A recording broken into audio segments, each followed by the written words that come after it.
লুচ্চা পাচামির ক্ষেত্রে এরকম হতে পারে যে হয়তো যারা রাজনৈতিক বা অরাজনৈতিক হতে পারে, কিন্তু আন্দোলন সংগ্রাম করছি, কিন্তু এই বিশ্বাস, এই ভরসাটা তৈরি করতে হবে যে এই লড়াইটা অন্য কোনো স্বার্থে নয়। তাহলে যেটা আমি বলছিলাম, আসলে প্রতারণাটা হচ্ছে মানে লুটটাকে জারি রাখার জন্য ঝুট বলতে হচ্ছে, মিথ্যাচার হচ্ছে। আর এই ঝুটটাকে লাগু করার জন্য যেটা করতে হয় সেটা হচ্ছে ফুট ডালতে হয়। হিন্দিতে বলে না লুট, ঝুট আর ফুট। ফুট মানে হচ্ছে এখানে ওই ইঞ্চি ফুটের নয়, ভাগ। সেখানে আদিবাসী, মুসলমান, বহিরাগত, ভেতরের, বাইরের, রাজনৈতিকভাবে, অরাজনৈতিক এই করে কিন্তু ভাগ করতে চায়। আর ভাগ করে দিলে তাহলে শাসক দল, শাসক শ্রেণী, তাদের লুট, তারা সেটা করতে পারবে। সেখানে আমাদের ঐক্যবদ্ধ এবং সংঘবদ্ধ হয়ে এই লড়াইটা লড়তে হবে, এই অঙ্গীকার করতে হবে।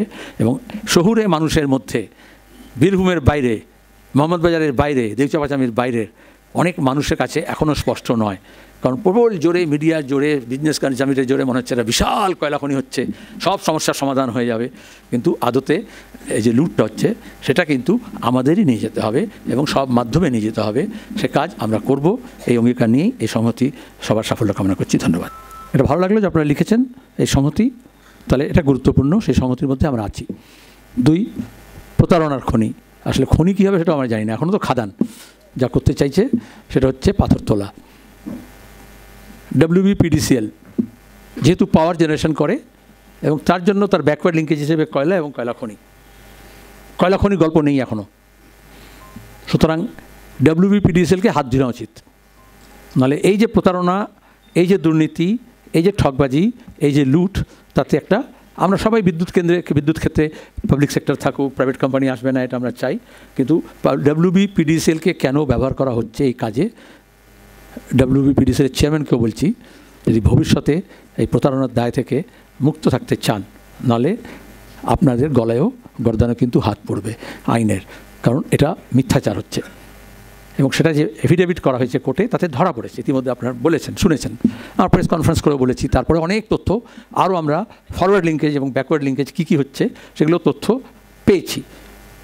আমাদের তদন্ত প্রায় করার চেষ্টা হচ্ছে যে প্রতারণা তো হচ্ছে, কিন্তু কোনো প্রতারণা হলেই তো আসলে কী হয়, এটা ঝুট, মিথ্যাচার, সেটা করছে। সেই মিথ্যার পর্দা ফাঁস করার জন্য অনেক তথ্য আমাদের কাছে এসছে, যেগুলো এখনও সব প্রকাশ হয়নি। এবং তাতে মুখ্যমন্ত্রী নিজে যে মিথ্যাটা করেছেন এই বছরের গোড়ায় হচ্ছে বিজনেস সামিটে, যে কয়লাখনি কাজ শুরু করে দিয়েছি, 20,000 না 22,000 লোকের কাজ হয়ে যাবে, 100 বছর ধরে চলবে, এটা ঝুট। এই ঝুটটা বলতে হয় কারণ আসলে লুট, যেটা বলা হলো, প্রাকৃতিক সম্পদকে লুট করা হচ্ছে গোটা দেশ জুড়ে, গোটা পৃথিবী জুড়ে, মুনাফার লোভে। তাতে আমাদের নদী, নালা, পর্বত, পাহাড়, বন, জঙ্গল, চর কিচ্ছু বাদ যাচ্ছে না। আমাদের রাজ্যে উত্তর থেকে দক্ষিণে এই কর্পোরেট লুটের একটা মাধ্যম, তার বিরুদ্ধে আমরা সবাই আছি। 3 হচ্ছে ওখানে এই লুট করতে গিয়ে যে আদিবাসী মানুষ আছেন, যে ওখানে যারা বসতি করে আছেন, তাদের উচ্ছেদ আমরা কেউই তা সমর্থন করি না। এই উচ্ছেদের বিরুদ্ধে লড়াই, সে মানুষগুলো এবং সেখানকার মহিলারা যে লড়াই লড়েছেন ইতিমধ্যে, অনেক রিপ্রেশনের মধ্যে থেকেও, ভয় ভীতির মধ্যে থেকেও, তার জন্য তাদেরকে কুর্নিশ জানাতে হয়। ওখানে যারা আন্দোলন করছেন এবং সেই স্লোগান যে না লোকসভা না বিধানসভা, সবচেয়ে বড় গাঁও সভা, এই যে কালেকটিভিজম এবং একেবারে গ্রাসরুট লেভেল ডেমোক্রেসি, সেটাকে আমরা সাধুবাদ জানাই। সরকার এই প্রতারণার জন্য প্রথমত খনিওয়ালার প্রতারণা, আর কেন্দ্র সরকার, রাজ্য সরকার মিলে যে আইন আছে সেই আইন মোতাবেক কাজটা হচ্ছে না।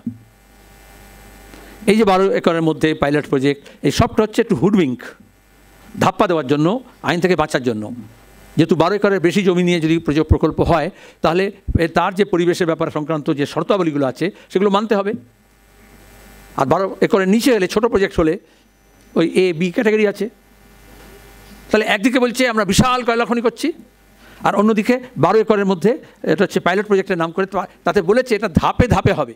সুপ্রিম কোর্টের রায় আছে যে পরিবেশের আইনকে পাশ কাটানোর জন্য একটাই বড় প্রকল্পকে এরকম ছোটো ছোটো ভাগ করে করা যাবে না। তো কোর্টে যারা গিয়েছেন তাদেরকে সাধুবাদ জানাবো, তারা এই পয়েন্টটা তুলেছেন। এমনকি আগেও যখন এই ট্রাইব্যুনালে গিয়েছিল পরিবেশ সংক্রান্ত, সেখানে ওরা ধোকা দিয়েছে, ওইসব যা করে কিছু ম্যানেজ করে রিপোর্ট দিয়েছে, সেখানেও মিথ্যাচার করা হয়েছে পাশ কাটানোর জন্য। আমরা সবাই জানি যে হামলা হচ্ছে ইকোলজির উপরে, সেখানে আমাদের সবাইকে একমত হতে হবে। কারণ প্রকৃতি এবং মানুষের যে ইন্টারফেস তাকে ভীষণভাবে বিকৃত করা হচ্ছে এবং সেটা মুনাফার কারণে হচ্ছে, লুটের জন্য হচ্ছে। আজকে উত্তরবঙ্গের বিপর্যয়, আমরা মালদা মুর্শিদাবাদ দেখছি কীরকম মানুষ ঘর ছাড়া হচ্ছে, গ্রামকে গ্রাম ভেসে যাচ্ছে। আর এখন আরবান ফ্লাডিংও তো আমরা দেখছি, যেভাবে ইস্ট ক্যালকাটা রামসার মধ্যে চুক্তিবদ্ধ আমরা, তারপরে আমাদের ওয়েটল্যান্ডকে যেভাবে দখল করা হচ্ছে, কংক্রিট গড়ে তোলা হচ্ছে, তারও প্রতিবাদ দরকার। কিন্তু এখানে যখন দেউচা পাচামির কথা বলা হচ্ছে, তাহলে যেভাবে টেন্ডার প্রসেস করা হয়েছে, তো পাইলট প্রজেক্টের মধ্যে দাঁড়িয়েও সেটাও আমরা সাংবাদিক সম্মেলন করে বলেছি। এবং ছত্রে ছত্রে এদের যে শর্ত টেন্ডারের, সেটাও মানা হয়নি নিজেদের, সেটাও ফাঁসবে, সেই ব্যাপারেও মামলা আসবে। যেভাবে কনসোর্শিয়ামকে দেওয়া হয়েছে, যেভাবে কনসোর্শিয়ামের সদস্য মালিকানা পাল্টেছে, সেটা টেন্ডারের বিরুদ্ধে, শর্তের বিরুদ্ধে। আর এখন যাদের হাতে এটা দিয়েছে ব্যাসাল্ট উত্তোলন, কলাখনি তো ভুলে যান, সেটা হচ্ছে যারা স্যান্ড মাফিয়া, আমাদের রাজ্যে বালি পাচার, বালি উত্তোলন, যার জন্য উত্তরবঙ্গের এইসব যা হচ্ছে, ভুটান, পশ্চিমবঙ্গ, তার সঙ্গে দাঁড়িয়ে হচ্ছে উত্তরপ্রদেশ, পূর্ব উত্তরপ্রদেশ এবং বিহার, এই গোটা বিস্তীর্ণ এলাকা জুড়ে বালির মাফিয়াদের যে কার্টেল হয়েছে, নির্দিষ্ট কোম্পানি, নির্দিষ্ট ব্যক্তি এখন সবটাকে এক জায়গায় কনসলিডেট করেছে। আর এটা করতে গিয়ে কেন্দ্র এবং রাজ্যের দুই শাসক দল তাদের যোগসাজশ আছে, কারণ এটা হচ্ছে ইন্টারস্টেট অপারেশন, সেখানে এক সুরে বাধা আছে। সেই প্রমোটার, সেই লোকগুলো তারা বিহাইন্ড দ্য কার্টেন, পেছনে আছে, কিন্তু তার লিঙ্কেজ আমরা এখন এস্টাবলিশ করছি, কারণ লেয়ার্স থাকে, কয়েকটা লেয়ার্সে আছে, সেই লেয়ার্সগুলো ভেদ করে জানা গিয়েছে যে কাদের হাতে আসলে এটা, এই যারা বালি থেকে পাথরের ব্যবসাটাকে, ওখানে যারা পাথর খাদান চালান, আর এক সময় সেটাও ক্যাটালাইজেশন হয়ে যাবে, তারা মনে করছে এটা সুযোগ হলো, মুনাফা এবং লাভ হবে, কিন্তু আসলে এটা এই যে লার্জার কার্টেল আছে, ইন্টারস্টেট অপারেশন, এটা তাদের হাতে দেউচা পাচামিকে এই ব্যাসাল্ট এটাকে দিয়ে এই গোটা পাথরের ব্যবসাটাকেও তারা ক্যাটালাইজেশন করছে। যে বলছে রুজি রুটি যারা করছে, চালাচ্ছে, যারা জীবন ধারণ করছে, জীবনযাপন করছে, তাদেরটাকে ডিসপ্লেস করা হচ্ছে, শুধু কয়েকজন কয়েক হাজার আদিবাসী নয়, এটা হচ্ছে লার্জ স্কেল ডিসপ্লেসমেন্ট, আমরা তারও বিরুদ্ধে। এবং তার বিকল্প কিছু দেওয়া হচ্ছে না, মিথ্যাচার করা হচ্ছে, চাকরি দেওয়া হচ্ছে, সেই চাকরি, আচ্ছা জমি যদি অধিগ্রহণই করছে না, চাকরি কাকে দিচ্ছেন? আর এখানেই বলেছেন জমি কিনছে, তাই তবে, কারণ ঘোষিত নীতি আপনারা ভালো জানেন যে অধিগ্রহণ করবো না, তাহলে যে যার জমি কিনে নেবে। কিন্তু সেখানে দাঁড়িয়ে যাদেরকে দিয়ে, যাদেরকে একটা, যখন ওই সালভা জুলুম যেটা হয়েছিল না ছত্তিশগড়ে, সরকার নিজে এরকম একটা বাহিনী তৈরি করছে আদিবাসীদের মধ্যে দিয়ে, তাদেরকে চাকরি দেওয়া হচ্ছে, যারা ব্যবহৃত হবে ওখানে সার্ভেলেন্স করার জন্য, যাতে কেউ না ঢোকে রাজনৈতিক কর্মী, যাতে যারা প্রতিবাদ করছে, আন্দোলন করছে, তাদেরকে ভয় দেখানো হয়, আর তাদেরকে আবার সাজানো হবে যে এই হচ্ছে এদেরই পরিবারের আদিবাসী, এরা সব আমাদের পক্ষে আছে এবং তারা প্রকল্পের পক্ষে। এটা আরেকটা মিথ্যাচার এবং প্রতারণা হচ্ছে, মানে ছত্রে ছত্রে ঠকবাজি আছে। আমি বিস্তারিত হয়ে যাব না, এর মধ্যে একটা কথা বললাম। এইবার প্রশ্ন হচ্ছে, বুঝলাম তো, আমরা সবাই তো জানি এটা, এখানে যেহেতু আমি ওনারা চলে গেছেন, তিনি বলছিলেন এই ব্যাপারে আমরা একদম পরিষ্কার, সিপিআইএম এই যে আন্দোলন হচ্ছে, এটা ওখানকার যারা ভুক্তভোগী, যারা ক্ষতিগ্রস্ত হচ্ছেন, মূলত তাদের আন্দোলন এবং তাদের দাবি। এই জন্য অনেকেই বলেছেন, কিন্তু আমি আজ পর্যন্ত যাইনি। অনেকে বলবে দূর থেকে, সাধারণত আমরা না গিয়ে বলতে পারি না, কিন্তু যাবো না এই জন্যই, ওখানে এই আন্দোলনটা ওখানকার মানুষেরই হওয়া উচিত।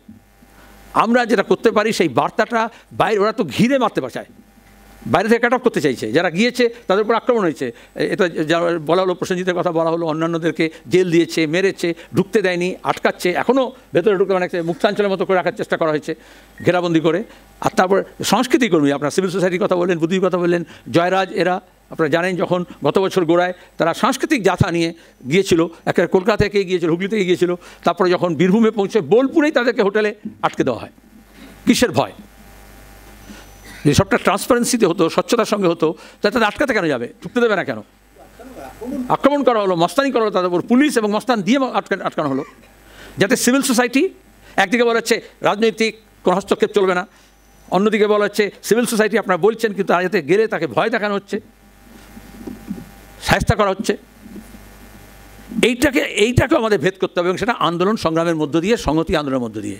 সিপিএমের কথা বলছিলাম, এটা ঠিক, এখানে আশঙ্কা থাকে, আতঙ্ক থাকে, আমরা ততটাই অংশগ্রহণ করব, ততটাই যাব যতটা এই আন্দোলনের অংশীদাররা, যারা আন্দোলন করছেন, যারা ভুক্তভোগী আছেন, সেই মানুষগুলো চাইবেন। তার থেকে 1 ইঞ্চি বেশি আমরা যাব না। কিন্তু তার যতটা আশা করছেন তার থেকে 1 ইঞ্চি কমও থাকবো না। এই আন্দোলনটাকে আমরাও ওন করব, গোটা রাজ্যের মধ্যে, গোটা দেশের মধ্যে সেটাকে লড়তে হবে।